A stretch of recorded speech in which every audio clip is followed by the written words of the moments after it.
Welcome, friends. Remember when you first tried to ride a bicycle? How was it? Did it happen because you were reading about how to ride a bicycle?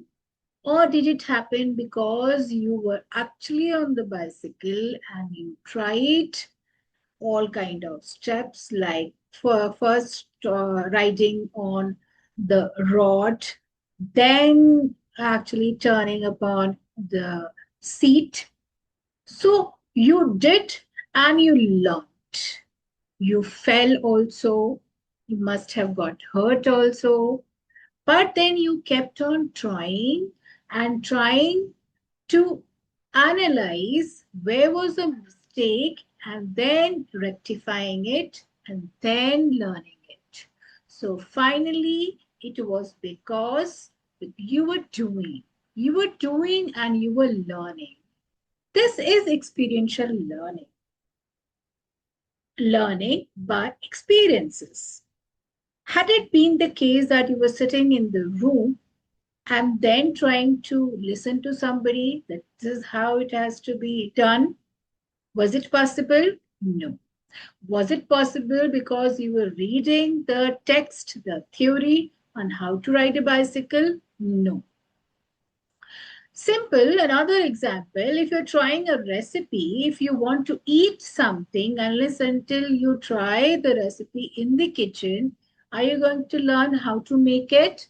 Not possible. So, friends, nowadays the learning by experiences or say why this pedagogy has been taken as a very important tool nowadays. Welcome, friends, to the webinar Experiential Learning.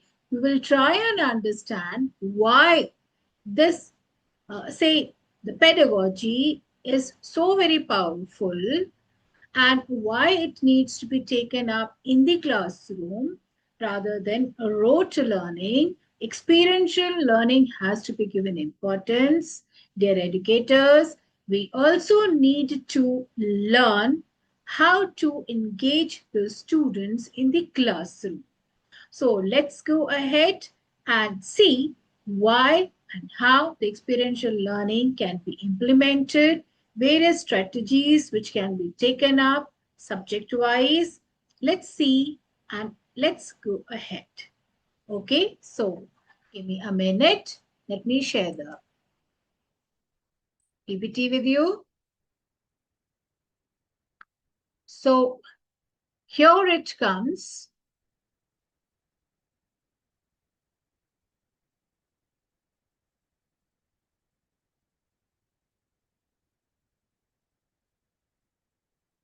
Let me just check out the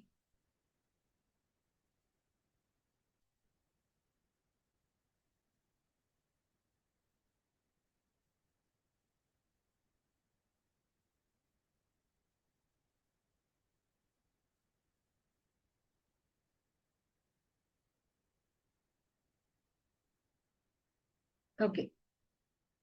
So this experiential learning has been actually given importance even by the NEP 2020 and NCF 2023.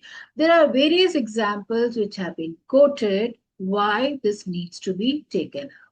Let us understand, like in NEP 2020 and NCF 2023, what does it say? How this experiential learning should be taken up. Like it says that experiential learning will be adopted. So there is no other way, educators. We have to engage ourselves. We have to learn that how this experiential learning will be included, can be adapted in the classroom situation, how different chapters can be designed so that the learning happens with different kinds of experiences. So I'll just read out the information which is given in the NCF 2023. I have mentioned the page number. You can check on that. So here it says, in all stages, experiential learning will be adopted, including hands-on learning, art integrated and sports integrated education, storytelling based pedagogy, amongst others, and as standard pedagogy within each subject and with explorations of relations among different subjects.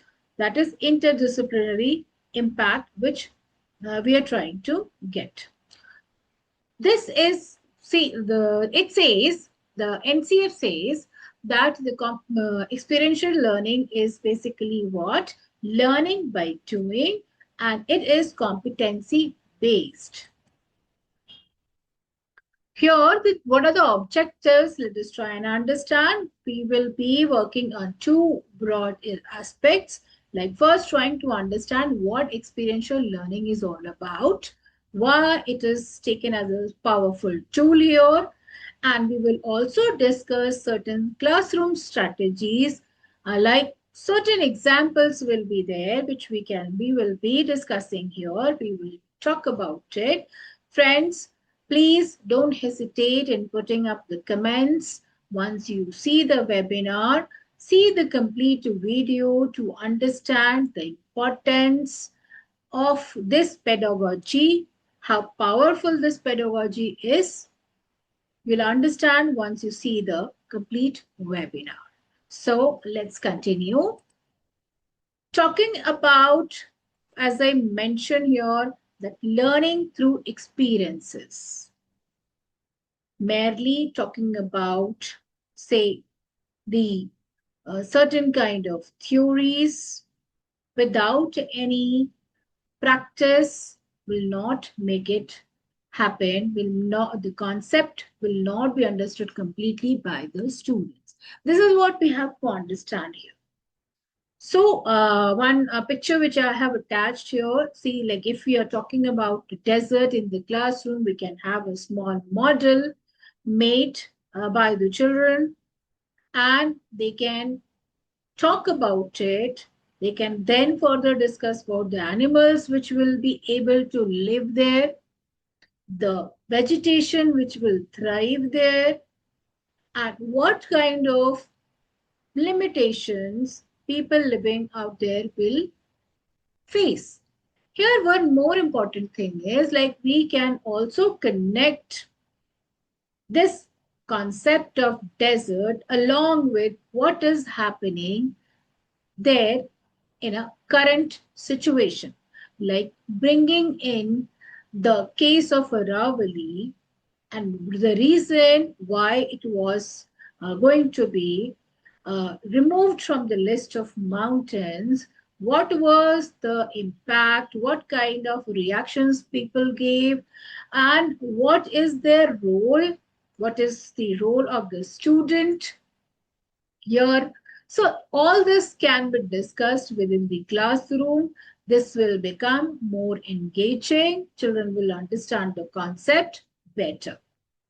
Now, talking about the exact definition of experience, so experiential learning, it says that when we experience, when we actually see what we are going to understand, what the concept we are going to, we do it.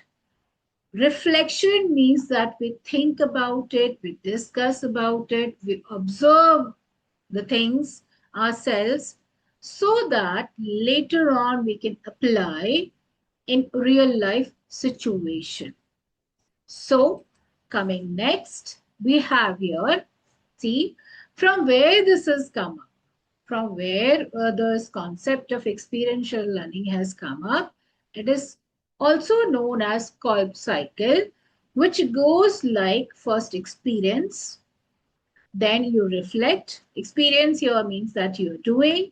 Reflect here means that you're observing. You are talking about what can happen, what is good, what is bad. So your observation. Third step is you conceptualize, you understand what exactly the desert is and how people are living there. why water is less, what is the impact of water being less, and because the water is less there, what kind of lifestyle do the people have there, or what kind of vegetation thrives, or what kind of animals do live there. So when we are talking about this, after the last step, which is apply, like in a real life situation, talking about the threat which was there to Aravalli by being listed as a not a mountain, what could be the impact? Like talking about the extension of desert from Rajasthan towards MP, towards UP and Bihar. This impact could be understood by the students if they discuss everything and they do it, they experience it. So another like here, a complete cycle of experiential learning has been given here, which we can understand further. Say it talks about like stage one, that is concrete experience, a concept which is to be explained. We try to bring it to the classroom in the form of experiences. So some examples which have been quoted here, like group discussion can be there, peer feedback can be there, or children are thinking and then they are sharing. So once they're doing this thing, any concept which is being completely discussed, they are going to next step which says reflective observation.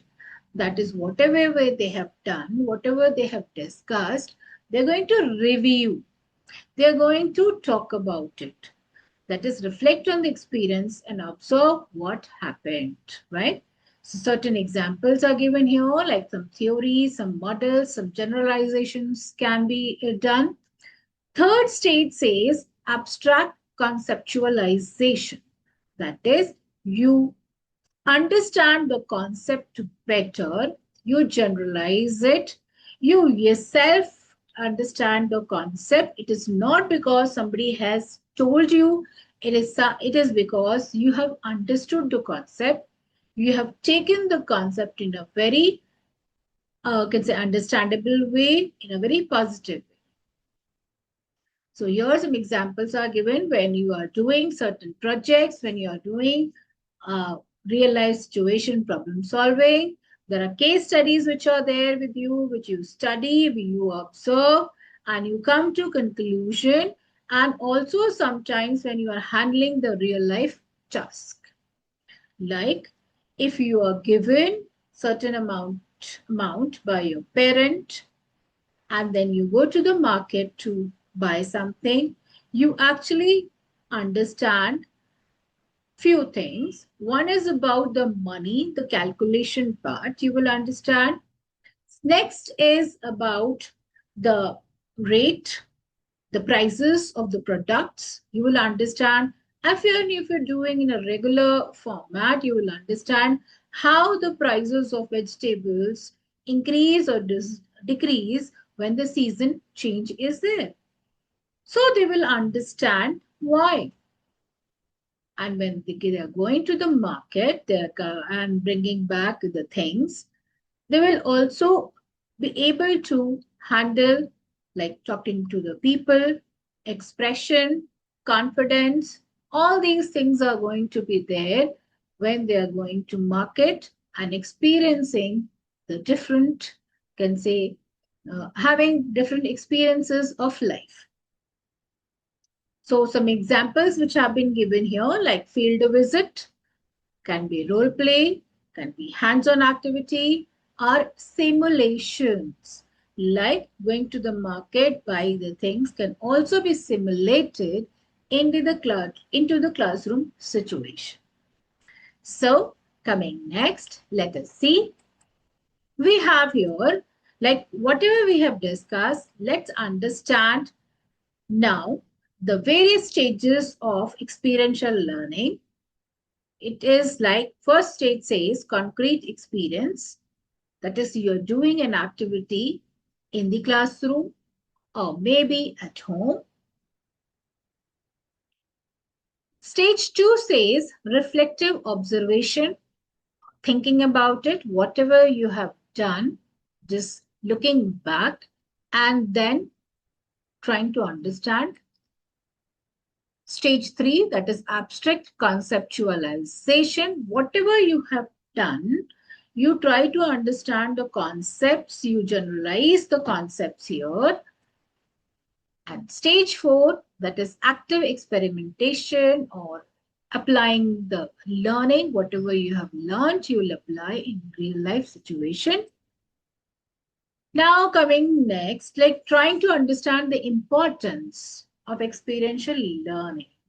This is going to actually enhance the critical thinking power of the child, which is very important nowadays in the fast changing world. It is very important that this, uh, I can say, ability to think critically is being enhanced in every possible way. Next, talking about like how when students are engaged in doing the activity, they understand better, they have different kind of experiences, they also learn real life skills. They actually learn life skills, how to go out, how to talk to people, how to express, and small tasks which are given by the parents or by the teachers. This is going to enhance and improve their personality in the long run. So benefits, let's talk about the benefits here. Benefits of experiential learning, that is it improves the retention. Anything which has been done, any concept which has been done, we're trying to understand the concept by doing it. It is going to remain with the child for a longer period of time.